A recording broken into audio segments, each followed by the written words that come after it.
اتمر صاحب امریکا دپاره هم دا ګنې یو چانس نه دی او لازم هم دا نه ده چې امریکا په دغه خبرو اترو کې یو انعطاف ښکاره کړي او طالبان دغه ته مجبور شي چې دا ځل دغه توافق لاسلیک کړي او په عین زمان کې طالبان که فرضاً توافق لاسلیک ته زمینه مساعدېږي نو طالبان به دغه ستره لاسته راوړنه دا خو ډېره یو غټه خبره ده طالبانو دپاره د کلونو جګړې نه وروسته د امریکا سره یو توافق ته رسیږي. دغه توافق به د ایران او امریکا د اختلاف په خاطر دی به ورنه تېر شي که نه؟ څه فکر کوئ طالبان ته څونه ممکنه ده؟ زه داسې فکر کوم چې دا مسئله د وروستي تحولات په عراق کې د امریکا دپاره ډېر مهم دی. دا مربوطېږي د دې دپاره چې څو راتلونکې میاشتې یا هفتې به دا وښیي چې د امریکا او د ایران تقابل تر کوم حده پورې رسیږي. اوس خو دواړه خواوې ډېر جدي په دې برخه کې دریځونه لري. منتها امریکایان هم ډېر علاقمند نه دي د دې دپاره چې ډېر ژر دوی طالبانو سره په توافق ورسیږي، ځکه چې امریکا دا غواړي چې د دوی عسکر په افغانستان کې پاتې شي او د بله خوا نه سیمې کې دوی حضور لري. که دغسې کوم توافق د امریکایان او طالبان سره رسیږي چې په هغه باندې امریکایان چور د افغانستان ځینې وځي یا دلته جګړه ختمیږي یا مثلا نور کوم بل امتیاز امریکا طالبانو ته ورکوي، نو زما په باور امریکا د دې دپاره زړه نه ښه کوي چې دغسې یو توافق دومره زر لاسلیک کړي. یعنې د امریکایانو ترجیح دا ده چې په افغانستان کې حد اقل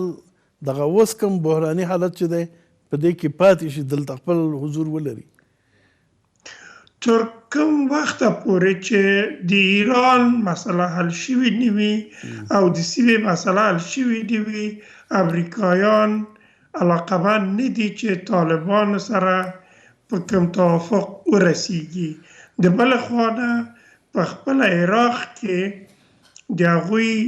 ولسي جرګه بېګا دا فیصله وکړه چې د امریکا حضور په عراق کې غیر قانوني دی. دا بله لانجه ده د امریکایانو دپاره. نو امریکا مجبور دی که ایران سره په کوم نښته کې راځي نو باید ایران ته نږدې دغسې پایګاه ولري چې هغه ځینه ایران په نښه کړی شي.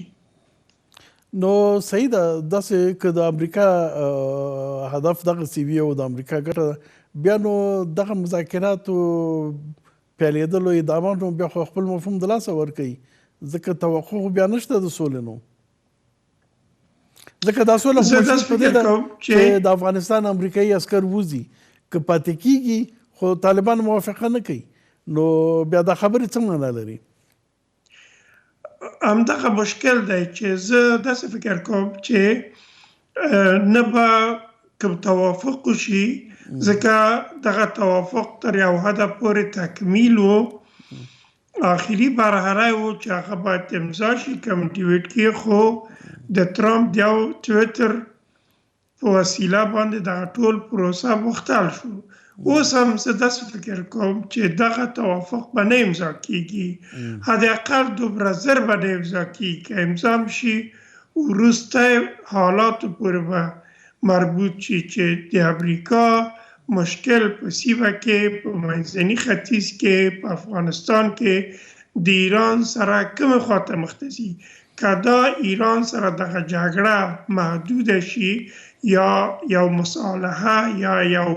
فرصت رامنځته شي چې دوی داسې ډېر زر یو د بل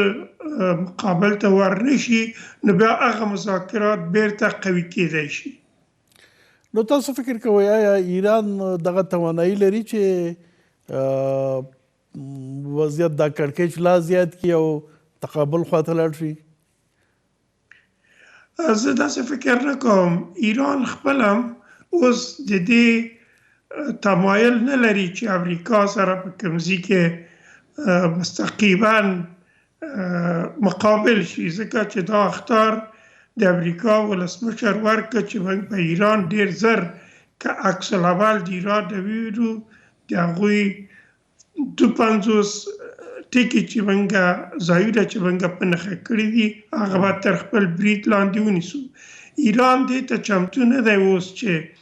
دغسې یو مقابلې ته لاړ شي، لیکن ایران دا تهدید هم کړی چې موږ خپل تقابل ته ادامه ورکوو او زموږ هغه قوتونه کوم چې په سیمه کې دي د امریکایانو دپاره دوی یو تهدید به وي، ولو که دغه تهدید په افغانستان کې یعنې امریکایان به مسئوله نه وي زموږ د بریدونو نه. صحیح. ډېره زیاته مننه اتمر صاحب، کور او ودان سلامت اوسئ. ژوندي اوسئ. ستانکزی صاحب، دوه سناریو، یو دغه ده چې د امریکا او د ایران تقابل زیاتیږي، کړکېچ په منطقه کې زیاتیږي، نو طبیعي خبره ده چې امریکا به دغه تمایل ولري چې افغانستان کې پاتې شي، د ځینې عسکر خپل ونه باسي، نو بیا خو د سولې پروسه بیخي بل رنګ نیسي. او یو امکان دا ده چې ایران دغه توانایي نه لري، د ایران په ګټه هم دا ده چې تقابل خواته لاړ نشي. لاپې شاپې بیلې دي چې اوس ایران رهبران چې څه وایي هغه بیله خبره ده، لیکن عملا کوم ګام پورته نشي، نو بیا خو دا امکان شته دی چې د سولې پروسه پر مخ لاړ شي. تاسو د کوم یو امکان زیات وینئ؟ د سولې د پروسې د معطلېدو د ایران د کړکېچ له امله، او که نه هغه به اغېزه نه لري او زموږ د سولې پروسه به ادامه لري؟ یو خو زه فکر کوم چې د افغانستان د صلح موضوع پرته د دې نه چې د ایران کوم څه دلته متوجي خطر متوجي امریکانو ته د به خپله پر مخ ځي، نه به د صلح موضوع دپاره ایرانیان داسې خنډ وګرځي. او دوم داسې د امریکایانو حضور ما مخکې هم ویلي دي چې که طالبانو سره دغه موافقتنامه لوزنامه لاسلیک کېږي، حضور به دلته وي، امریکایان دلته خپل حضور نه ختموي او امریکایان دلته افغانان طالبان دغه نه مني. بخښنه غواړم، تر اوسه پورې طالبانو یو هغه کوم شي باندې چې ډېر ټینګار کړی هغه دا دی چې امریکایان به ټول وځي، نو که امریکایان پاتې کېږي نو بیا خو توافقنامه نشته. دا خو تاسو ته بهتره معلومه ده چې پاکستانیان پر طالبانو بر لاس لري او دغه اوسنۍ خبرې هم چې تقریبا معطلې شوي دي، دلته د پاکستان د استخباراتو لاس ده پکې، دلته د ملا هیبت الله دومره توانایي او قوت نسته چې بغیر د پاکستان نه دا دلته خبرې د دې مشورې وکړي، مشورو ته صحت مور کېدي، دا ناممکنه ده. او تاسو ولیدل چې په امریکا اعلان وکړ، پرون شپه اعلان وکړ چې پاکستان سره به خپلې هغه تعلیماتي نظامي مرستې وزیاتوي او پاکستان به امریکا د لاسه په دې منطقه کې نه ورکړي. هم د ایران دپاره ګوري، د ایران په دې تروریست جنرال باندې چې خپل عملیات وکړل امریکایانو، مخکې د پاکستان د جنرالانو سره یا فوجیانو سره دا مشورې کړې وې، دا سلاسي و سره پې چې بیا دا عمل امریکا او پاکستان خو سره ډېر زیاتې همکاریګانې لري. دغه د کلونو را په دې خوا د افغانستان د جهاد شروع کېدو نه مخکې په مشترک ائتلافونو کې نظامي ائتلافونو کې او بیا د جهاد نه وروسته تر اوسه پورې د استخباراتي همکاریګانې هم لري. دا خو بیل بحث دی، اوس هم لري سره د جهاد مشترکه پروژه دی پر مخ وړل او اوس د تروریزم مشترکه پروژه دی پر مخ وړي، هغه خو بیل بحث دی. لیکن طالبان که امریکا سره توافق کوي، د هغې یو شرط دا دی چې امریکایان به وځي. تر اوسه پورې د پاکستان د ټولو فشارونو سره د دې سره چې پاکستان ډېر زیات نفوذ لري په طالبانو باندې، طالبان اوس هم پاکستان ته احتیاج لري، خو د دې ټولو خبرو سره طالبانو تر اوسه پورې داسې اشاره نه ده ورکړې چې موږ د امریکایانو حضور منو. راځئ یو مثال ورکړو. کله چې امریکایان د ایران یو برجسته جنرال، هغه کس دنیا کې نوم ایستلی د هغه د ضربین لاندې نیسي، له منځه یې وړي، دا 4-5 کسه طالبان چې په قطر کې ناست دي یا دلته دي آیا د امریکایانو دپاره د دوی د منځه وړل اسانه کار دی یا نه ده؟ بیخي اسانه کار دی. داسې امریکایان دا بیل بحث دی. نه ګورئ د دې د منځه وړل بیل بحث دی. هغه خو دا خو یو امریکا د تروریزم نه ابزاري استفاده کوي، دا خو بیل بحث دی.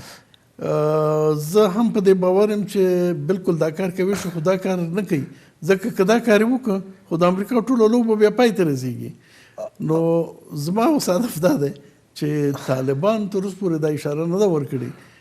په کوم امید باندې تاسو په کوم ډاډ باندې دا وایئ چې نه طالبان به امریکا حضور طالبان چا ایجاد کړي؟ طالبان د چا د خوا نه تغذیه کېږي؟ دا اشاره به هم طالبان ورکړي. تاسو مطمئن اوسئ چې طالبان به دلته حضور ولري او د دوی په حضور کې به امریکایان دلته وي، د دوی په موجودیت کې به امریکایان دلته وي. د تاسو خاطر جمع اوسئ. د امریکایانو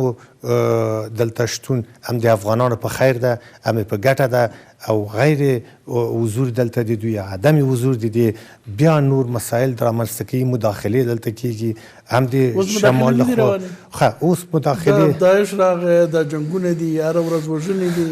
طالب یوازې په یو څو سیمو کې و او په دې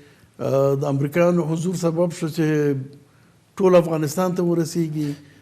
د امریکایانو حضور خو موږ ته جګړې راوړلې که سوله راوستله. اوس خو حضور د دوی 14,000 کسه دي، هغوی په عملیاتو کې برخه نه لري. عملیاتو کې د موږ نظامي قوتونه ټول برخه لري او لاسته راوړنې تاسې ورځ په ورځ وینئ چې څومره لاسته راوړنې لري. دې نه باید سړی سترګې پټې نه کړي. او د داعش حضور به تاسو ته دلته زه وایم چې په ننګرهار کې تقریبا ختم شوی. دومره قوتونه د داعش نشته. دا هغه طالبان دي چې له خپلو مشرانو نه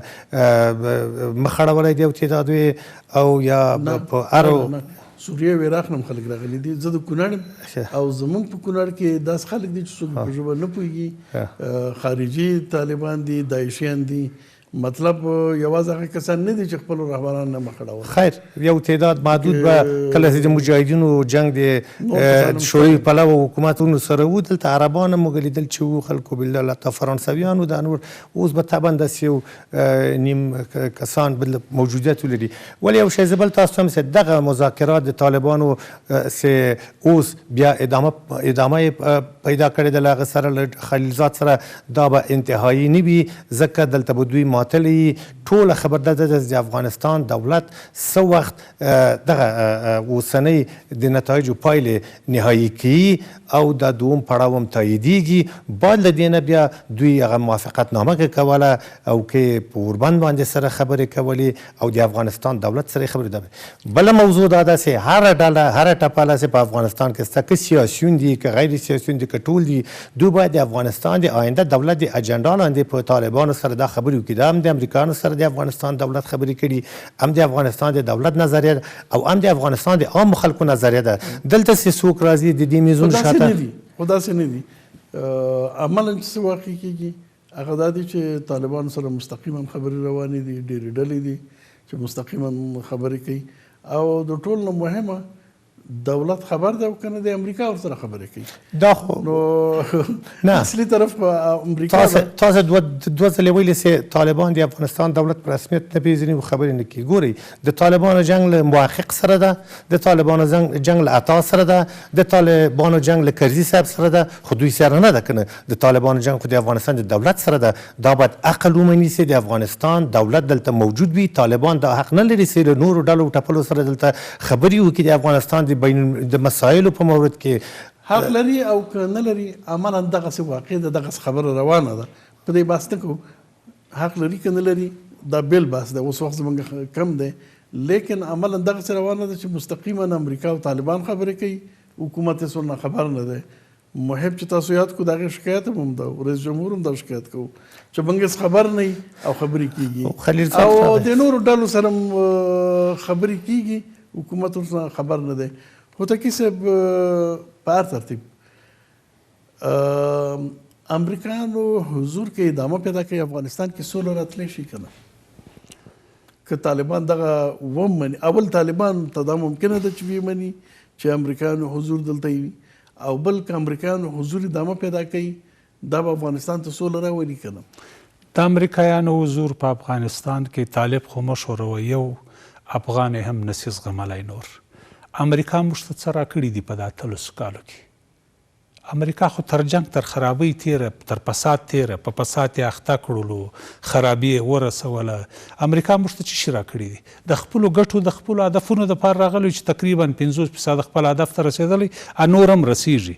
دلته یو لاسپوڅی حکومت راته جوړ کړي کم حکومت ستانزي صاحب ته په احترام ای کاش چې پر موږ باندې د حکومت حساب کولی کاش چې په افغانستان کې دا حساب کړی وی چې دلته حکومت ستا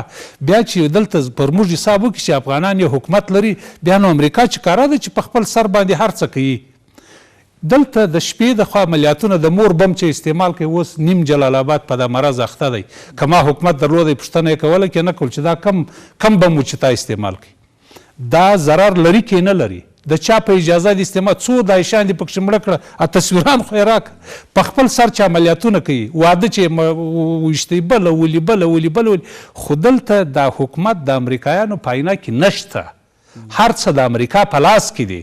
کاش خو موږ دغه نارې ویو چې حکومت ته یوازې جنګ نسې کولی یعنې یکتازي مه کوه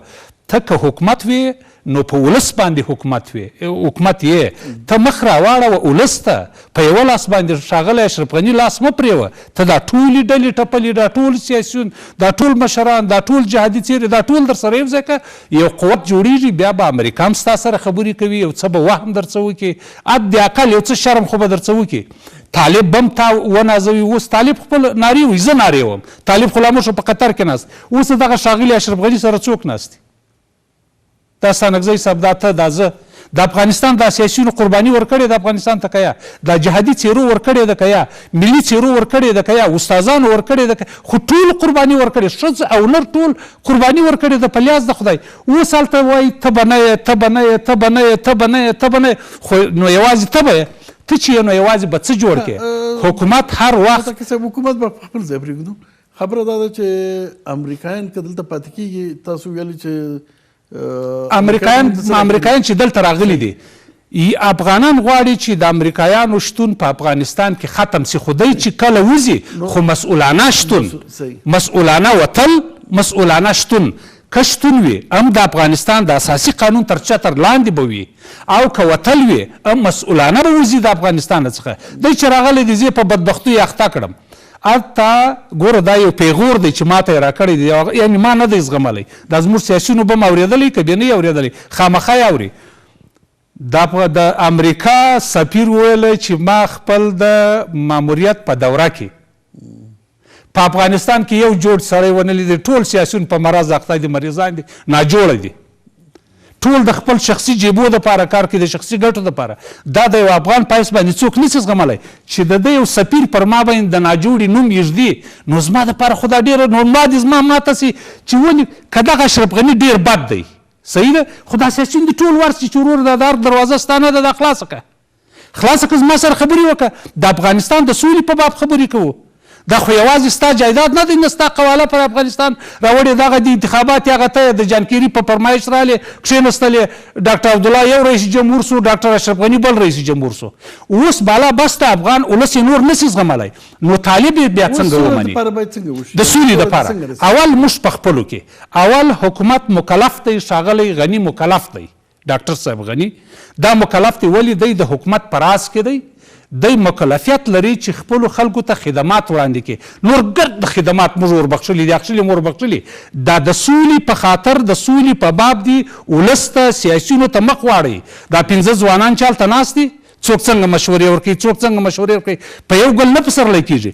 دی د دغه سیاسیونو څه کومک غواړي اد د عقل که چیرې سیاسي په غلطه لار روان وي بیا د دی مهرباني وکړي افغانستان ولس ته دې وایي چې وروره زه دغه وایم پلانی سیاسي دغه وایي پلانی جهادي دغه وایي پلانی مدني پال دغه وایي دا د افغانستان په زه خو به دا خاین سیاسي وپېژنم زه خو به دا خاین جهادي مشر وپېژنم اوس خو مسله ټوله ده په قبضه کې اچولې و یا به زه یم